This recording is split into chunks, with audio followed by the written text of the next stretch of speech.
So recently I was asked a question. If money wasn't the most important thing in the world, what would the second most important thing be? Good question. Immediately, I wanted to answer mindset. But then I thought about it. I said, a wise man would take a minute and pause and think about his answer. And after much thought, here's my answer. First off, money isn't the most powerful thing in the world. Sure, it's powerful, but it's not the most important or the most powerful thing in the world. The most powerful thing in the world, first and foremost, is God. Secondly, money wouldn't even fall second place. After God would be time. Time is priceless. There's not enough money in the world to buy even a millisecond of time. Here recently I lost my father, and as many people grieve or whatnot, you think about it. If you could get back, say, 1 month of time or 1 week of time or a day of time with your loved ones, how much would that cost? How much would you be willing to give?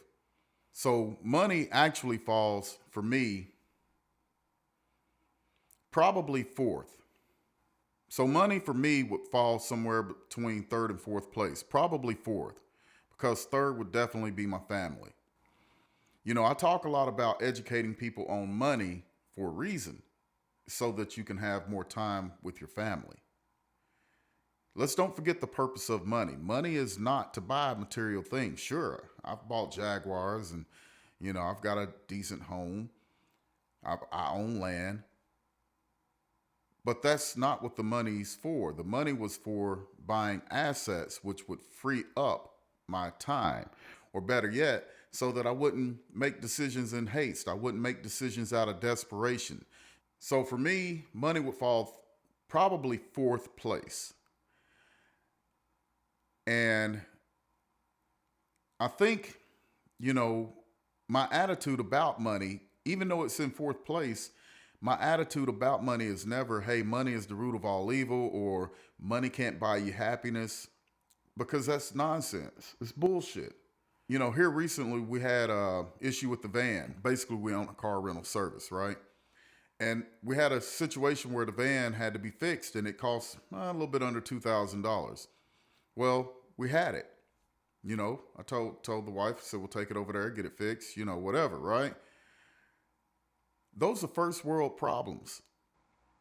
And that's, it brings a lot of things into perspective. I would never complain about some of the issues that I have. Like, some people would look at that situation and be like, woe is me. Like, man, it's always something. You ever hear people say that? It's always something. It's one thing after the next. No, it's not. It's not. Like, I have first world problems. I had the money to fix it. God bless me. And I'm not going to say it could be worse. No, couldn't be any better. Like, I had the money to fix it. That's my attitude in life, period. Even with the loss of my father here recently, as people are coming to me and, giving me their condolences or whatnot, my message to them is, I'm okay. And I'm not being sociopathic. I feel it. I hurt, but I'm okay. I have a lot of cousins and siblings and, my stepsisters and whatnot. Their fathers didn't make it this long, or their parents or mother or, whatnot didn't make it this long. I'm 50 years old. My father made it, in good health. His mind was intact all the way up until I was 50. My mother, she passed 2 years before that. So I was 47, 48. I've been extremely blessed. Extremely blessed. So the answer to your question, my friend, money isn't the most powerful thing. God is. Remember, as a man thinketh, so is he. It's a mindset.